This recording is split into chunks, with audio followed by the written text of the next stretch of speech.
Le dernier souffle du feu. Chapitre 10. Éloigné. Réveille-toi, vite, Azraël, il faut retrouver la fillette. Peu à peu, les paupières d'Azraël se levaient. Puis en constatant que le jour s'était levé, ce dernier se leva à toute vitesse. Camille, cria-t-il. Elle n'était plus là. Ces connards l'ont pris avec eux, cria Damien, devant lui. Et Carole demanda Azraël, inquiet. Damien baissa la tête, plein de regret. Carole était allongée sur le sol, baignant dans son sang, et évidemment morte. Je ne laisserai pas prendre Camille, cria Azraël, puis il courut à toute vitesse vers là où les voleurs étaient partis. Attends-moi, cria Damien.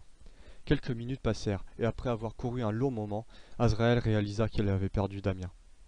Tu les as déçus, et maintenant tu vas décevoir cette petite fille. Tu es un incapable, mon fils, dit son père qui était à côté de lui. Tu n'es pas réel, tu es juste dans ma tête. Je n'ai pas besoin de toi, répondit Azraël. Pas besoin de moi? Tu ne retrouveras jamais la fille. C'est peut-être mieux ainsi, ça t'évitera de l'assassiner elle aussi, dit son père froidement. Ferme-la, cria Azraël. Puis, en regardant son père, il remarqua à quelques pas de lui la poupée de Camille qui traînait dans la boue. Il courut vers la poupée, la regarda avec un air triste, puis la mit dans sa poche. Tu vois, tu as besoin de moi. Suis les pas dans la boue maintenant, ordonna son père.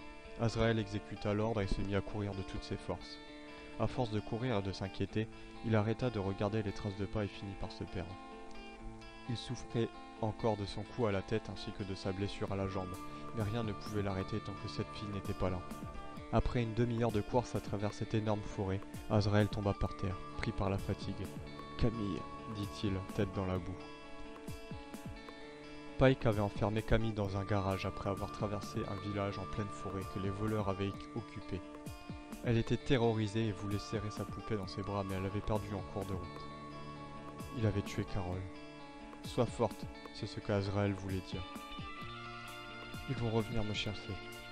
Je le sais, chuchota Camille, très inquiète. L'ancien monde n'était pas fait pour toi. Celui-là non plus. Peut-être que ta place est dans l'au-delà, Azraël, dit le père à son fils, qui était allongé dans la boue et paralysé par la douleur. Cette fille a besoin de moi, dit-il, larmes aux yeux. Ce n'est pas ta fille. Tu penses protéger tes enfants, mais tu les as tués pris par la folie du nouveau monde, répondit son père. Je n'ai jamais voulu ça, jamais.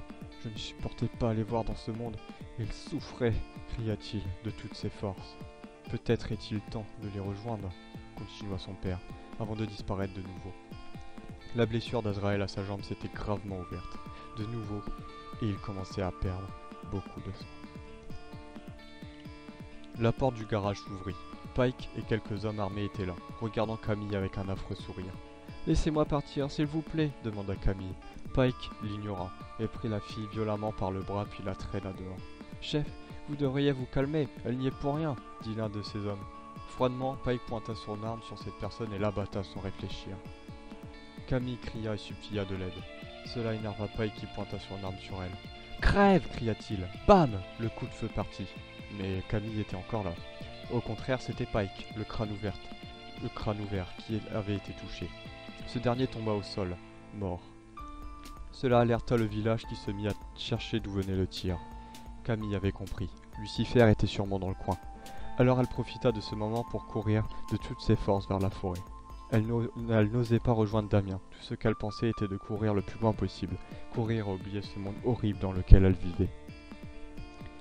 La petite fille pleurait et criait. Elle était en état de choc et n'arrivait plus à se contrôler. Puis soudain, quelque chose stoppa sa course. Elle se stoppa net, en pleine forêt, après avoir vu le corps d'une personne allongée dans la boue. Elle reconnut les vêtements, le corps. S'approchant du corps et priant pour qu'il soit encore en vie, Camille voulait se tromper. Ce corps était sur le ventre. Elle avait toutes ses raisons de s'être trompée. Cela pouvait être n'importe qui. Elle hésita un moment puis se décida à retourner le corps.